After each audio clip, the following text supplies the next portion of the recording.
નમસ્કાર, આપ જોઈ રહ્યા છો ન્યૂઝ 18 ગુજરાતી અને આપની સાથે હું છું પ્રીતિ। બુલેટિનની શરૂઆતમાં વાત કરીએ ચૂંટણી પહેલા ગૌરવ યાત્રાની।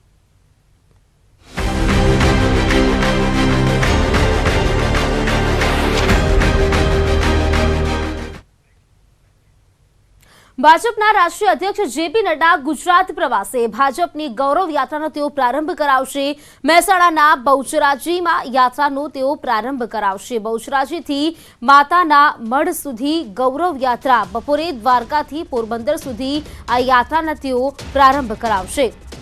તો આજથી ભાજપની ગૌરવ યાત્રાનો શુભારંભ થઈ રહ્યો છે। ભાજપના અધ્યક્ષ જેપી નડ્ડા તેનો પ્રારંભ કરાવશે। મહેસાણાના બહુચરાજીથી યાત્રાનો પ્રારંભ થવાનો છે। તો બહુચરાજીથી માતાના મઢ સુધી આ ગૌરવ યાત્રાનું જે આયોજન કરવામાં આવ્યું છે અને આજથી તેનો જે શુભારંભ થઈ રહ્યો છે, બપોરે દ્વારકાથી ગૌરવ યાત્રાનો પ્રારંભ તેઓ કરાવશે। તો આજથી ભાજપની જે ગૌરવ યાત્રા છે તેનો શુભારંભ થઈ રહ્યો છે, તેનો શુભારંભ ભાજપના રાષ્ટ્રીય અધ્યક્ષ જેપી નડ્ડા દ્વારા કરવામાં આવશે।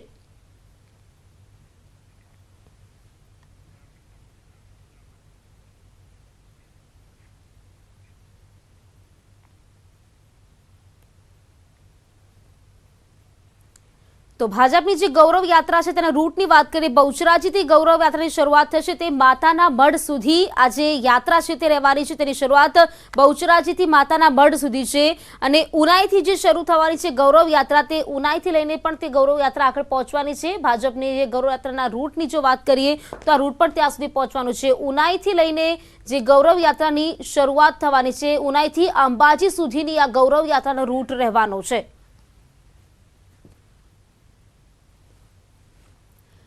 તો દ્વારકાથી શરૂ થતી તે દ્વારકાથી લઈને પોરબંદર સુધી આ જે ગૌરવ યાત્રાનો રૂટ છે, ગૌરવ યાત્રા 4 અને ગૌરવ યાત્રા 5ની જો વાત કરીએ તો જે રૂટ છે તે રૂટ પ્રમાણે જો આપણે નજર કરીએ તો સોમનાથ સુધીની, ઝારંકાથી સોમનાથ સુધીની જે રૂટ છે તે રહેવાનો છે। ભાજપની ગૌરવ યાત્રા તેનો પ્રારંભ જેપી નડ્ડાના હાથે કરવામાં આવશે।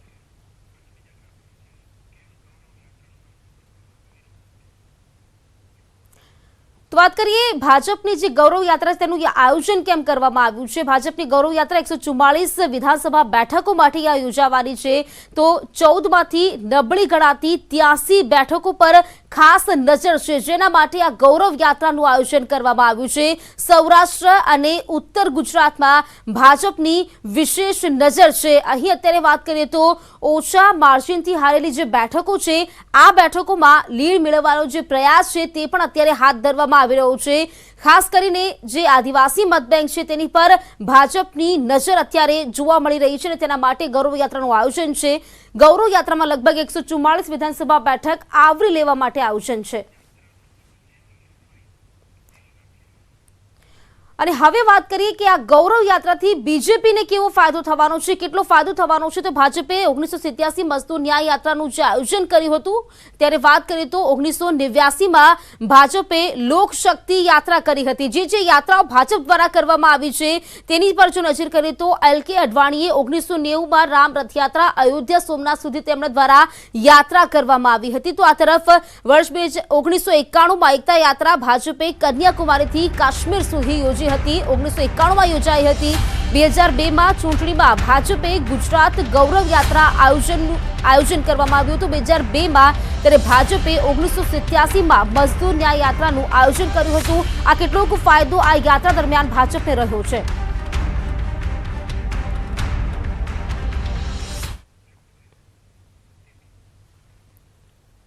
તો ભાજપ ગુજરાત ગૌરવ યાત્રાનો આજથી શુભારંભ કરશે। ભાજપ કેન્દ્રીય અધ્યક્ષ જેપી નડ્ડા ગુજરાત ગૌરવ યાત્રાનું દ્વારકાથી પ્રસ્થાન કરાવવાના છે। આ યાત્રામાં ભૂપેન્દ્ર યાદવ, વિજય રૂપાણી અને જવાહર ચાવડા ખાસ ઉપસ્થિત રહેવાના છે। ગૌરવ યાત્રામાં CS અને CR પાટીલ સહિત ઉપસ્થિત રહેવાના છે અને સાથે જ દ્વારકા જિલ્લા ભાજપ ટીમ દ્વારા તૈયારીઓને આખરી ઓપ પણ અપાઈ રહ્યો છે।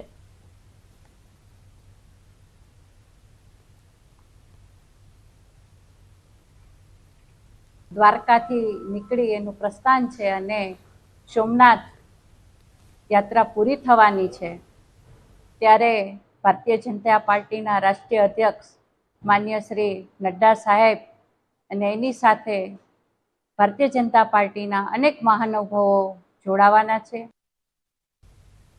રાજ્યમાં પડી રહેલા પાછોતરા વરસાદે ખેડૂતોની ચિંતા વધારી. સૌરાષ્ટ્ર અને દક્ષિણ ગુજરાતમાં હજી પણ વરસાદી માહોલ છે. ચોમાસાની વિદાય બાદ પણ છેલ્લા કેટલાય દિવસથી અમરેલી પંથકમાં મેઘરાજાએ અડીંગો જમાવ્યો છે. અમરેલી જિલ્લાના મોટાભાગના વિસ્તારોમાં વરસાદી માહોલ છે. રાજુલા તાલુકાના ગ્રામીણ પંથકમાં ગાજવીજ સાથે ધોધમાર વરસાદ ખાબક્યો. વીજળીના કડાકા અને પવન સાથે વરસાદનું આગમન થતાં ખેડૂતોની ચિંતામાં વધારો થયો. રાજુલાના બાબરિયા, અંબુલી, અખેગઢ, વાવેરા સહિતના આસપાસના ગામોમાં વરસાદી ઝાપટા પડ્યા. સતત વરસાદને કારણે કપાસ, મગફળી સહિતના પાકને મોટા પાયે નુકસાન થવાની ભીતિ છે. ખેડૂતોની ખેતરમાં કાઢેલી મગફળી પાથરા વરસાદને કારણે પલળી ગયા. ડાંગ જિલ્લામાં પણ વાતાવરણ પલટાયું. ગિરિમથક સાપુતારા ખાતે ધોધમાર વરસાદ ખાબક્યો.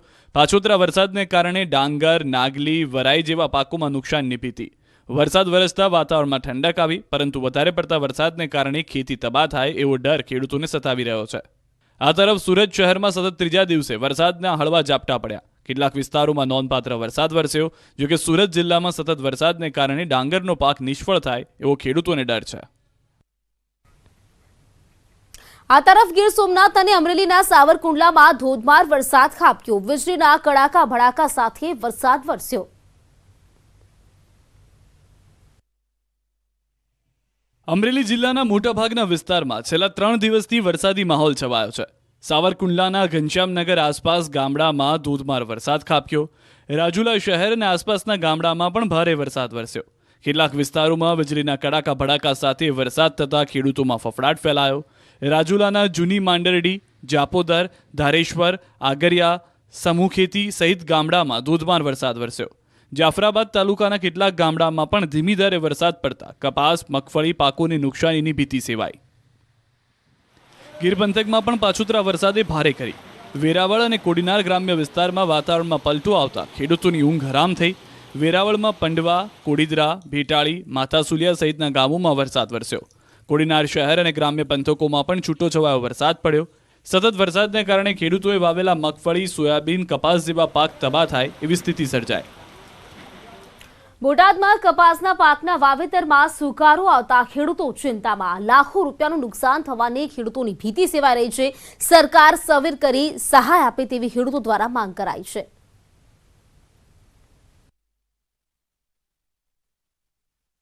ખેડૂતો ઉપર કુદરત રૂઠી હોય તેમ લાગી રહ્યું છે. એક તરફ વરસાદ વેરી બન્યો, જ્યારે બીજી તરફ બોટાદ જિલ્લામાં કપાસમાં સુકારો આવી ગયો છે, જેના કારણે ખેડૂતોને માથે ઉઠીને રોવાનો વારો આવ્યો છે. કપાસમાં સુકારો આવી જતા ખેડૂતને 1 વીઘે 25 થી 30 હજાર રૂપિયાની નુકસાની જશે. તેથી ખેડૂતો દ્વારા સહાયની માંગ કરવામાં આવી છે. આ તરફ ખેતીવાડી અધિકારીએ આ પાકમાં પિયત કરવામાં આવશે તો ચોક્કસ સારો પાક લઈ શકાશે તેવી આશા વ્યક્ત કરી. તેમણે કહ્યું કે વાદળછાયું વાતાવરણ અથવા આગોતરું વાવેતર સુકારા માટે જવાબદાર હોઈ શકે છે, જે કપાસની અમુક જાતમાં જોવા મળી રહ્યો છે. ખેડૂતોના કહ્યા મુજબ આશરે 1 વીઘે 25 થી 30 હજાર રૂપિયાનું નુકસાન થશે, જેના કારણે શિયાળુ પાકના વાવેતરમાં આર્થિક રીતે ખૂબ મુશ્કેલી હોય, જેને લઈ વાવેતર કરવામાં રૂપિયા ક્યાંથી લાવવા તે વાતથી ચિંતા વધી ગઈ છે. હવે આ ખેડૂતો સરકાર પાસે આશા લગાવીને બેઠા છે કે જો સરકાર મદદ કરે તો તેઓની દિવાળી અને શિયાળુ પાક બંને સુધરી શકે છે. રાજકોટ પંથકમાં વધુ પડતા વરસાદે વિનાશ ફેર્યો. મગફળી, સોયાબીન, એરંડાના પાકનો કચ્ચર ઘાણ વળી ગયો. પાછોતરા કમોસમી વરસાદે ખેડૂતના હાલ બેહાલ કરી નાખ્યા. આકાશમાંથી વરસેલી આફતે જેતપુરના ખીરસરા ગામમાં ઊભા પાકનો ખાત્મો બોલાવી દીધો. લીલા દુકાળ જેવી સ્થિતિ વચ્ચે હાથમાં બળી ગયેલી મગફળીનો પાક લઈને ઉભેલા આ લાચાર ખેડૂતનું દુઃખ કોણ સમજશે?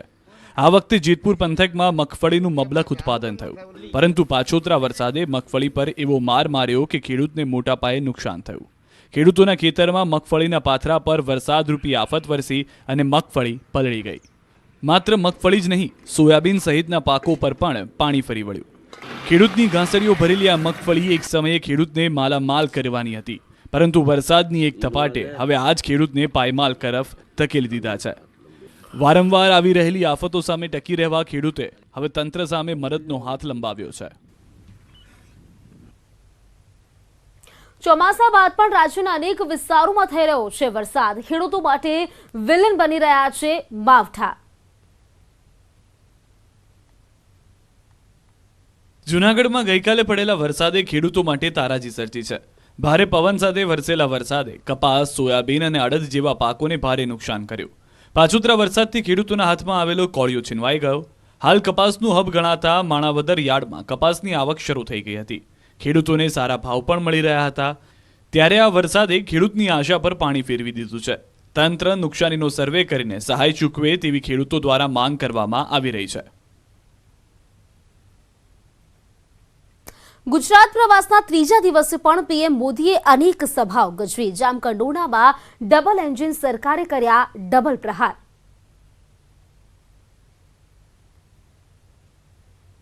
ગુજરાત પ્રવાસના ત્રીજા દિવસે પીએમ મોદી વિરોધીઓ પર ખૂબ વરસ્યા. જામકંડોરણામાં ડબલ એન્જિન સરકારે કોંગ્રેસ અને આપ પર ડબલ પ્રહાર કર્યા. પીએમ મોદીએ કહ્યું કે આ વખતે કોંગ્રેસ નવી ચાલ ચાલી છે. તેઓ ખાટલા બેઠકો કરે છે ને વાતાવરણ ડહોળવાના કામ બીજાને સોંપ્યા છે. પ્રધાનમંત્રીએ કહ્યું કે કોંગ્રેસની આ નવી ચાલાકી સામે સાવચેત રહેવાની જરૂર છે. બોલવું નહીં, હોબાળા કરવાની, ચૂપચાપ ખાટલા બેઠકો કરવી, ગામડે ગામડે બધા પોતાના લોકોને પહોંચાડી દેવા, રો કગળ કરવી, પગે લાગવું, બસ એક વખત મદદ કરો, એક વખત બધું જાત જાતનું બધું કરી રહ્યા છે. અને હોબાળા કરવાનો જે કોન્ટ્રાક્ટ છે, ગાળો ભાંડવાનો જે કોન્ટ્રાક્ટ છે, એ એમણે આઉટસોર્સ કરી દીધો છે, બીજાને આપી દીધો છે. આ કામ તમે કરો. લાખોની જનમેદનીને સંબોધતા પીએમ મોદીએ કહ્યું કે વિશ્વના લોકો હવે ગુજરાતના પ્રવાસે આવે છે. સરદાર સાહેબના વિશાળ સ્ટેચ્યુએ પ્રવાસન ક્ષેત્રે લોકચાહના વધારી છે, પરંતુ કેટલીક જમાત સ્ટેચ્યુ ઓફ યુનિટી જોવા નથી જતી. સ્ટેચ્યુ ઓફ યુનિટી દુનિયાભરના લોકો જોવા આવી રહ્યા છે. હા, એક જમાત નથી જતી. ખબર નહીં એમને શું તકલીફ છે. તમારા ગામમાં આજુબાજુ કોઈ કોંગ્રેસ વાળા ભાઈ રહેતા હોય ને, તો એમને જરા પૂછજો ને કે ભાઈ તમે સરદાર સાહેબનું આવડું મોટું સ્ટેચ્યુ બન્યું છે, એકે વાર તમે કોંગ્રેસ વાળા જઈ આવ્યા કે ના જઈ આવ્યા? નિષ્ક્રિયતા, શિથિલતા અને ભ્રષ્ટાચાર પર કાતર ફેરવીને સર્જરી કરી. અમદાવાદમાં પીએમ મોદીએ આવું કહીને ભૂતકાળમાં કોંગ્રેસના કામ પર વાર કર્યા.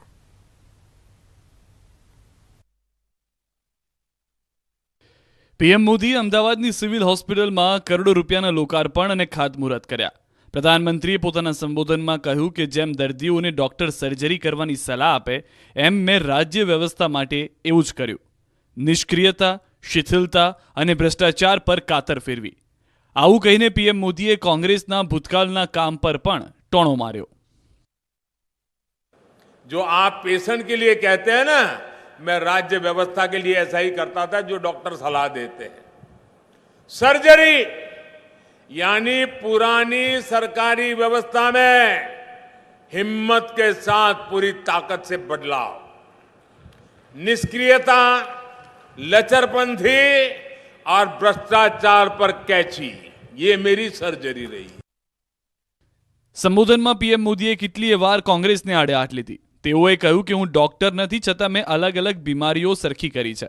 20 વર્ષ અગાઉ અનેક બીમારી હતી, પરંતુ હવે ગુજરાતે તમામ બીમારીઓ પાછળ છોડી દીધી છે અને હવે બીમારીઓથી મુક્ત કરવાનો મુક્ત યજ્ઞ ચલાવી રહ્યા છીએ.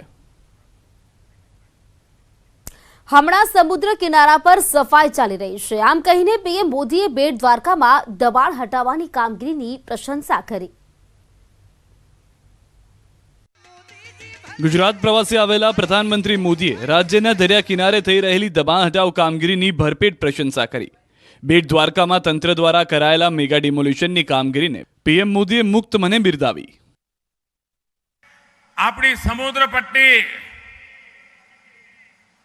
કેટલા બધા અતિક્રમણોથી આખી બરબાદ થઈ રહી હતી. એમાંય આપણું બેટ દ્વારકા, એનું તો જાણે ઓળખ જ બદલાઈ ગઈ હતી. આ અમારા ભૂપેન્દ્રભાઈની મક્કમતા જુઓ સાહેબ, રાતો રાત અમારા બેટ દ્વારાને મુક્ત કરાવી દીધું. બેટ દ્વારકામાં ગેરકાયદેસર દબાણો દૂર કરવા મામલે જામનગરથી પણ સીએમ ભૂપેન્દ્ર પટેલને પ્રધાનમંત્રીની શાબાશી મળી હતી. જામનગરમાં પીએમ મોદીએ કહ્યું કે ગેરકાયદે બાંધકામો સફાચટ થઈ ગયા. મારે ભૂપેન્દ્રભાઈ મારા મૃદુ અને મક્કમ કહું છું ને, એનો અનુભવ હમણાં ગુજરાતને બરાબર થયો. સમુદ્રની પટ્ટી ઉપર ગેરકાયદેસર બાંધકામો કરીને જે લોકોએ જમકટ કરી હતી, ચૂપચાપ સફાચટ. ચૂંટણીના પડઘમ વચ્ચે રાધનપુરમાં સ્થાનિક ઉમેદવારની માંગ ઉઠી, સાથે જ અલ્પેશ ઠાકોર સામે આકરા પ્રહાર પણ થયા. ચૂંટણી પહેલા અલ્પેશ ઠાકોર સામે ઠાકોર સમાજમાં જ વિરોધનો વંટોળ ફૂંકાયો. પાટણમાં અલ્પેશ ઠાકોર સામે નારાજગીના સૂર ઉઠ્યા.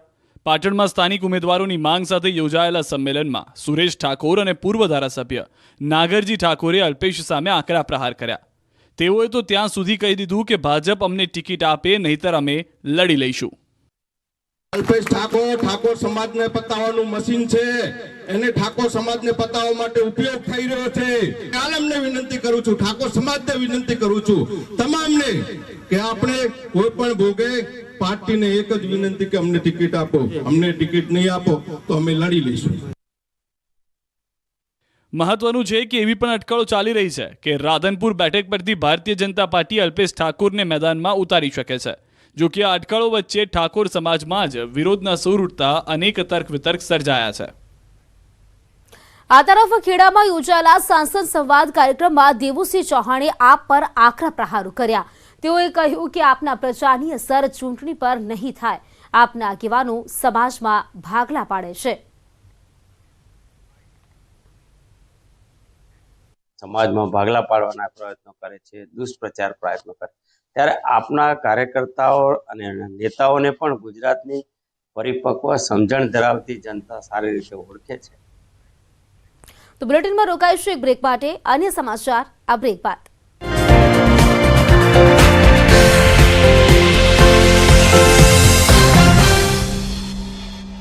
पेट सफा आयुर्वेदिक चूर्ण, पेट सफा हर रोग दफा.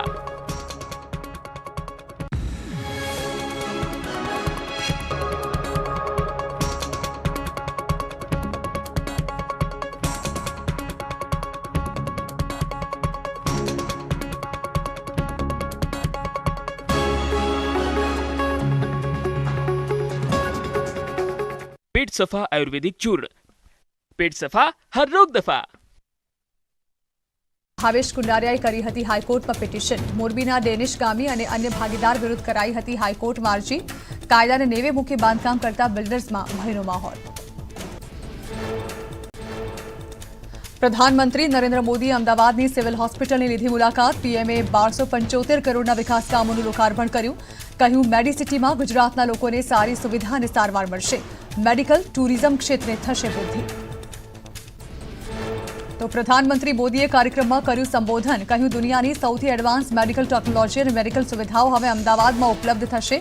ગરીબ અને મધ્યમ વર્ગના લોકો માટે વિશેષ ઉપયોગી બનશે આ સુવિધાઓ. પીએમ મોદીએ ગુજરાતની ઉપલબ્ધિઓ માટે મુખ્યમંત્રી અને તેમની ટીમને આપ્યા અભિનંદન. સાથે જ કહ્યું, હું ડોક્ટર નથી પણ ઘણી બીમારી મેં ઠીક કરી. વીજળીની અછત, પાણીની મુશ્કેલી, સ્વાસ્થ્ય સેવાઓનો અભાવ, ખરાબ શિક્ષણ સહિતની બીમારીઓનો કર્યો ઇલાજ. અમદાવાદથી પીએમ મોદીનો કોંગ્રેસ પર પ્રહાર. કહ્યું, 25 વર્ષ પહેલા વીજળી, પાણી, આરોગ્ય અને વોટ બેંકની બીમારીઓ હતી. ભ્રષ્ટાચાર પર કાતર મારી મેં સર્જરી કરી. પીએમ મોદીએ રાજકોટના જામ કંડરોણામાં ભવ્ય રોડ શો યોજ્યો. સીએમ ભૂપેન્દ્ર પટેલ સાથે પીએમએ ચાલીને લોકો સાથે હાથ મિલાવી અભિવાદન ઝીલ્યું. સભામાં ભાજપના સભ્યોએ પીએમને ચાંદીનો રથ, હળ, શાલ અને 5 કમળ આપી સ્વાગત કર્યું. સભામાં ભાજપના સભ્યોને પીએમએ પાઘડી પહેરાવી, સાલ ઓઢાડી, અશોક સ્તંભ સાથેનું સ્મૃતિચિહ્ન કર્યું અર્પણ. ગાંધીજી, સરદારની પ્રતિમા સહિત ગાડું અને ગામડાની પ્રતિકૃતિ આપી પીએમને આવકાર્યા. શ્રીનાથજી બાવાની છબી સાથે પીએમને આવકાર આપ્યો. પીએમએ સભામાં જયપ્રકાશ નારાયણ અને નાનાજી દેશમુખની જન્મજયંતિ પર તેમને યાદ કર્યા. વિરોધીઓ પર પીએમ મોદીએ ભ્રષ્ટાચાર મુદ્દે પ્રહાર કર્યા. લોકોના નાદથી પીએમએ કહ્યું કે કાઠિયાવાડે રંગ રાખ્યો. વડીલોના આશીર્વાદ મળતા વિકાસ શક્ય બન્યાની પીએમએ કરી વાત. જામ કંડરોડામાં ડબલ એન્જિન સરકારના ડબલ પ્રહાર. નામ લીધા વિના કોંગ્રેસ અને આપ પર કર્યા પ્રહાર. કહ્યું, જે લોકોને ગુજરાતે નકારી દીધા તે જોર લગાવે છે. ખાટલા બેઠકો કરીને લોકોને ભોળવવાનું કરે છે કામ. પહેલા રાજ્યમાં લોહીની નદીઓ અને હુલ્લડોનું રાજ હતું અને આજે વિશ્વ પર ગુજરાતનો ડંકો વાગી રહ્યો છે. વિપક્ષ પર પ્રહાર કરતા પીએમએ કહ્યું કે દુનિયાભરના લોકો ગુજરાતની મુલાકાત લે છે. ખાલી કોંગ્રેસે મુલાકાત કરવાની બાકી છે. પાણી, વાહન વ્યવહાર અને શિક્ષણ વ્યવસ્થામાં બદલાવની પીએમએ કરી વાત. પીએમએ માતૃભાષામાં ભણતર પર ભાર મૂક્યો. ગુજરાતના વિકસતા ઉદ્યોગોને નવો વેગ મળ્યો. 20 વર્ષની મહેનતના કારણે આ બધું શક્ય બન્યું. સમુદ્ર કિનારાને જાગતો કરી બંદરોને સમૃદ્ધિના પ્રવેશદ્વાર બનાવ્યાની પીએમએ કરી વાત. આજે ગુજરાતે કૃષિ ઉત્પાદનમાં 10% ગ્રોથ કરતા પીએમએ ખેડૂતોના વખાણ કર્યા. પીએમએ દ્વારકાના મેગા ડિમોલિશનની વાત કરી. સીએમની કામગીરીને બિરદાવી. પોતાને 20 વર્ષ સુધી બદનામ કરવાના કોંગ્રેસે પ્રયાસ કર્યા હોવાના પીએમ મોદીના પ્રહાર. કહ્યું, બાળકો માટે ઉત્તમ શિક્ષણ, યુવાઓ માટે ઉત્તમ કમાઈ અને વડીલો માટે ઉત્તમ દવાઈના સરકારે કર્યા પ્રયત્નો. પીએમ મોદીએ કરસનદાસ બાપુ સાથે કરી મુલાકાત. ભેંસાણમાં પરબધામના સંત છે કરસનદાસ બાપુ. પીએમની કરસનદાસ બાપુ સાથે ભાવુક મુલાકાત. ગુજરાતની દરિયાઈ પટ્ટી પર ગેરકાયદે દબાણો દૂર કરવાની રાજ્ય સરકારની કામગીરીને પીએમએ વખાણી. સાધુ સંતોએ પણ સમુદ્ર તટના કિનારા પર સફાઈ અભિયાનની કામગીરીને બિરદાવી. આગામી 19 તારીખે રાજકોટમાં પીએમ મોદીનો રોડ શો. એરપોર્ટથી રેસકોર્સ સુધી યોજાશે ભવ્ય રોડ શો. 5400 કરોડના વિકાસ કામોનું લોકાર્પણ તથા ખાતમુહૂર્ત કરશે.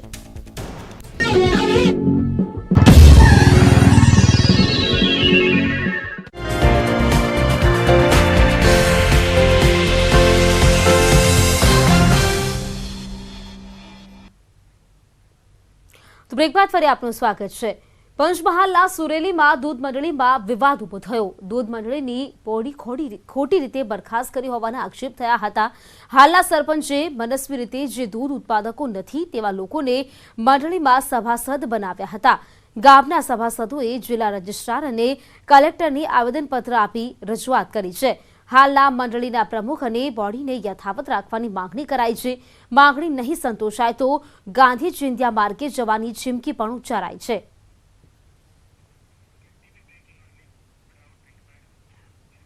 રાજ્યના મહેસૂલ વિભાગમાં બદલીઓ. મામલતદારોની બદલી, નાયબ મામલતદારોની બઢતી સાથે બદલી કરવામાં આવી છે.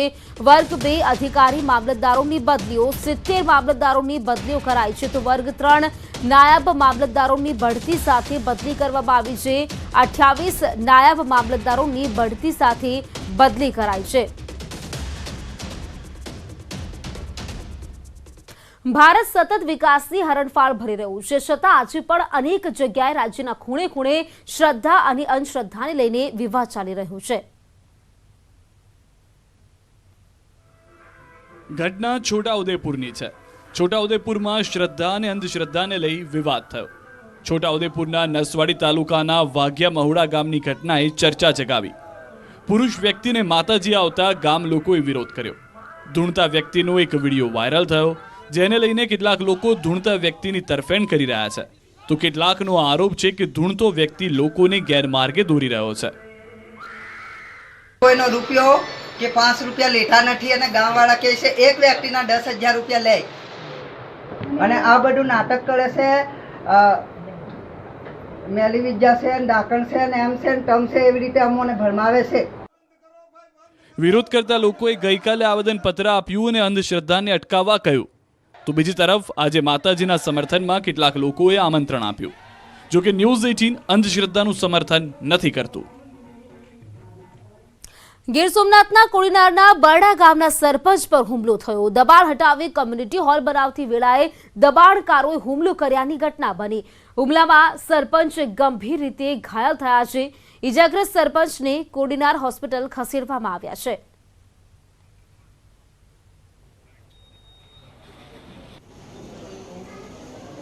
દબાણ દૂર કર્યું ત્યારે પોલીસ તંત્રની હાજરીમાં મારા ઉપર હુમલો થયો હતો. જામનગરમાં બાળક ચોરીની આશંકાએ મહિલાને ઢોર માર મરાયો. બાળકોની તસ્કરી કરતી હોવાની આશંકા રાખી તેને મારીને 4 શંકાસ્પદ જણાતા મહિલાને માર મારવામાં આવ્યો છે. આશાપુરા ખડકી નજીક 4 મહિલાઓ શંકાસ્પદ દેખાઈને ટોળાએ મહિલાઓને માર માર્યો હતો. 4માંથી એક નાસે છૂટીને 3ને લોકોએ માર માર્યો. પોલીસે તાબડતોબ દોડી જઈને 3 મહિલાઓને ડિટેન કરી સારવાર માટે હોસ્પિટલ ખસેડી છે.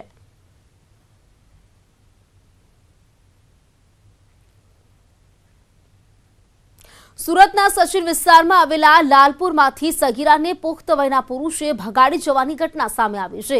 8 ઓક્ટોબરે નોકરીએ ગઈ હતી ત્યારે 4 સંતાનોના પિતા અને રિક્ષા ચાલકે સગીરાને ભગાડી જતા યુવતીના પરિવારે ફરિયાદ નોંધાવતા પોલીસે આ મામલે ગુનો દાખલ કરીને આરોપીને પકડવા અલગ અલગ ટીમો બનાવી તપાસનો ધમધમાટ શરૂ કર્યો છે।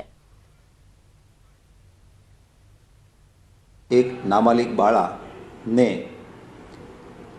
પુખ્ત વયનો પુરુષ લલચાવી ફોસલાવી અને લઈ ગયેલ છે। આ બાબતે સચિન પોલીસ સ્ટેશનમાં અપહરણ તેમજ પોસ્કો એક્ટ હેઠળનો ગુનો દાખલ થયેલો છે અને બાળાને તથા આરોપીને શોધવા માટે પોલીસ દ્વારા અલગ અલગ ટીમો બનાવવામાં આવેલી છે। ક્રાઇમ કેપિટલ સુરતમાં વધુ એક હત્યા। લાલગેટ વિસ્તારમાં યુવકની ક્રૂર હત્યા સીસીટીવીમાં કેદ થઈ છે।